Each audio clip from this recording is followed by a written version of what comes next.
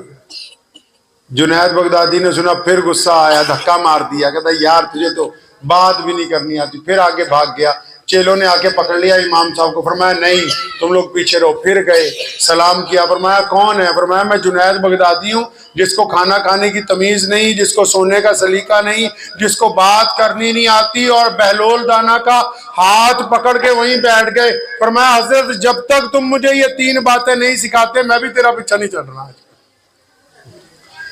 بہلول دانا جس کو لوگ مغزوب کہتے ہیں, اس نے بٹھا لیا جنید بغدادی کو. فرمایا سن جنید, تو میرا بھائی ہے, بیٹھ کے حدیث کی تعلیم دیتا ہے, مجھ سے بھی کچھ سن لے. فرمایا حضرت سناؤ. فرمایا جنید جب کھانا سامنے آ جائے, ڈائننگ ٹیبل پہ لگ جائے, دسترخوان پہ کھانا چن دیا جائے, جب کھانا آگے لگا دیا جائے, تو ہاتھ دھونے کے بعد بسم اللہ پڑھ کے تو کھانا کھانے کے لیے تیار ہو جائے. فرمایا جنید کھانا کھانے کی تمیز یہ ہے کہ لقمہ توڑنے سے پہلے, اس کو اپنے منہ میں ڈالنے سے پہلے یہ طے کر لے کہ یہ کھانا حلال کا ہے یا حرام کا ہے. حرام کا لقمہ بسم اللہ پڑھ کے کھانے سے حلال کا نہیں ہو جاتا. یہ طے کرو پہلے کہ جو لقمہ کھا رہے ہو یہ ٹھگی مار کے پیسے آئے ہیں یا اپنے حق حلال کی کمائی کے. کسی رشتہ دار کے قبضہ کیا جگہ کا, کسی بھائی کو گمراہ کیا, کسی کو پریشان کیا, کسی کو جھوٹ بول کے 4,000 10,000 لے لیے. یہ طے تو کرو پیسہ کون سا ہے. اور پھر جیسا پیسہ ہے میں ادھا ہی ہسدا ہوں کئی باری لوگوں نوں کہ بھئی جداں دا آندا ادھا ہی جاندا. پھر تو جنید بغدادی نے کہا کہ آج مجھے پتہ لگ گیا کہ آپ نے بالکل درست کہا کہ کھانا کھانے کی تمیز یہ ہے کہ رزق حلال اور حرام میں تمیز پیدا کرنا. فرمایا حضرت سونا کیسے ہے؟ اور فرمایا سوندی دا ساری دنیا ہے. ایمان والے کا سونا ایسا ہے, اللہ کے محبوب کا سونا ایسا ہے کہ جب بندہ بستر پہ لیٹ جائے, باوضو لیٹے, دعائیں پڑھنے لگے, اپنے دل کو اپنے یاروں سے, اپنے رشتہ داروں سے, اپنے قرابت داروں سے جن سے ناراضگیاں ہیں, جن سے دشمنیاں ہیں, ان سب کی پریشانیاں دشمنیاں دل سے نکال دے. ان کو اللہ واسطے معاف کر کے سوئے.